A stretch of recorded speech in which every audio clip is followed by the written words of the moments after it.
22 अप्रैल 2025 जम्मू कश्मीर के पहलगाम में हुआ एक दिल दहला देने वाला आतंकी हमला। 27 से 28 मासूम लोगों की जान चली गई और 15 से 20 लोग घायल हुए। अब सवाल उठता है, आखिर क्यों हुआ ये हमला और क्या है इसके पीछे?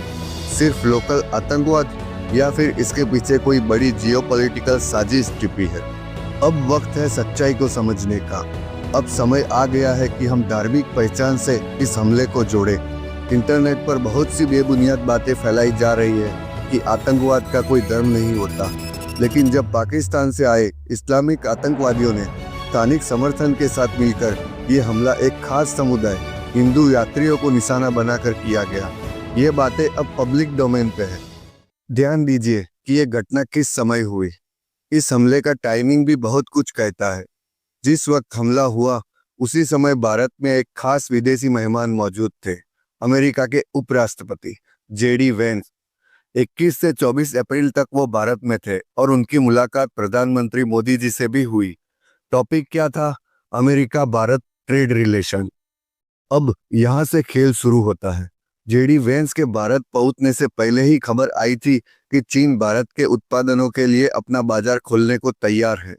चीन कह रहा है कि वो प्रीमियम भारतीय सामान आयात करना चाहता है और भारतीय व्यापारियों को चीनी बाजार तक पहुंचाना चाहता है। लेकिन आप और हम जानते हैं कि ये सब दिखावा है।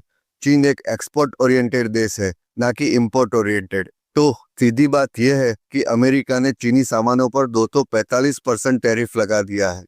चीन सरकार को उम्मीद नहीं थी कि ट्रंप इतना कड़ा कदम उठाएंगे और इसका सीधा असर चीन की अर्थव्यवस्था पर पड़ा है। चीनी सामान अब पहले की तरह नहीं बिक रहे। अमेरिका, जो कभी चीन का सबसे बड़ा ग्राहक था, अब दरवाजे बंद कर चुका है।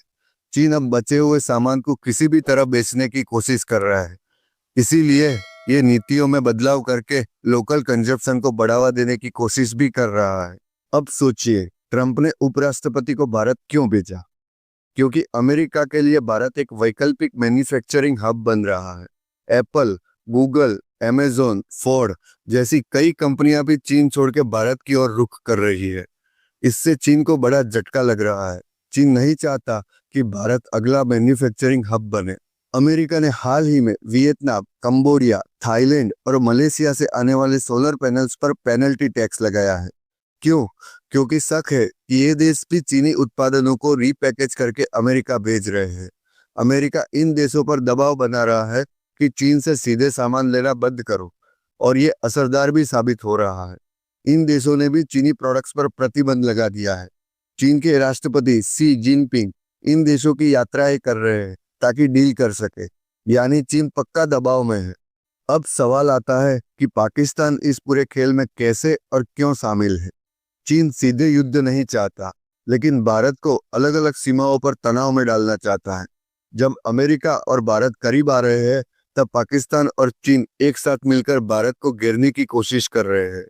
पश्चिम में पाकिस्तान, पूर्व में बांग्लादेश और दक्षिण में हिंद महासागर, यानी क्लासिक जियोपॉलिटिकल घेराव। बांग्लादेश को देखिए, वो चीन की ओर झुकाव दिखा रहा है। चीन के इन्वेस्टर बांग्लादेश में फैक्ट्रियां खरीद रहे हैं, खासकर मोंगला पोर्ट के आसपास, जो कि सिलीगुड़ी कॉरिडोर के पास है, जो इंडिया का चिकन नेक कहा जाता है। 7 अप्रैल को पाकिस्तान के आर्मी चीफ आसिम मुनीर ने एक भड़काऊ भाषण दिया था।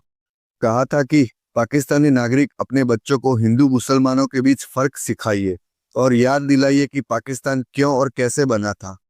इस भाषण से साफ है कि आतंकवादी मानसिकता कहां से आती है। अब सवाल है कि पाकिस्तान ने हमला क्यों किया? क्या कोई चुनाव था? नहीं।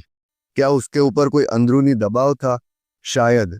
लेकिन वो इतना नहीं कि वो भारत से युद्ध मोल ले ले। तो फिर वजह क्या है? इसका एक ही मतलब निकलता है, पाकिस्तान किसी और की शव पर काम कर रहा है, और वो है चीन। चीन जानता है कि सीधा युद्ध मुमकिन नहीं, इसीलिए वो पाकिस्तान को मोहरा बनाकर भारत को अस्थिर करने की कोशिश कर रहा है। अब पाकिस्तान कह रहा है कि हमला लोकल आतंकवादियों ने किया, उनका कोई हाथ नहीं। लेकिन जब भारत ने इंडस वाटर ट्रीटी को सस्पेंड किया और एक बूंद भी पानी देने से इनकार कर दिया, तो पाकिस्तान ने इसे युद्ध की धमकी बता दिया। और पाकिस्तान के पूर्व विदेश मंत्री बिलावल भुट्टो ने सिंधु पर माली की हक बताते हुए बयान दिया कि सिंधु में या तो हमारा पानी बहेगा या भारत का खून, यानी हमला करो लेकिन जब जवाब मिले तो शोर मचाओ।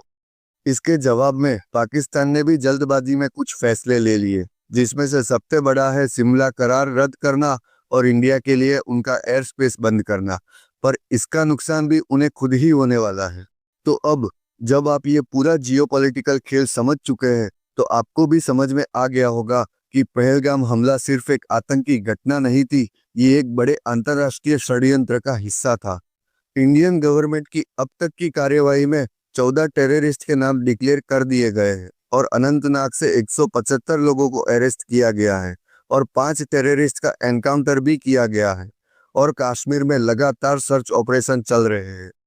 इस बार भारत सरकार ने इस हमले का मुंह तोड़ जवाब देने का पक्का मन बना लिया है। आप क्या सोचते हैं इसके बारे में कमेंट बॉक्स में बताएं। और अगर आपको ये वीडियो इन्फॉर्मेटिव लगा हो तो लाइक और शेयर करें और चैनल को सब्सक्राइब जरूर करें। मिलते हैं अगले वीडियो में। जय हिंद।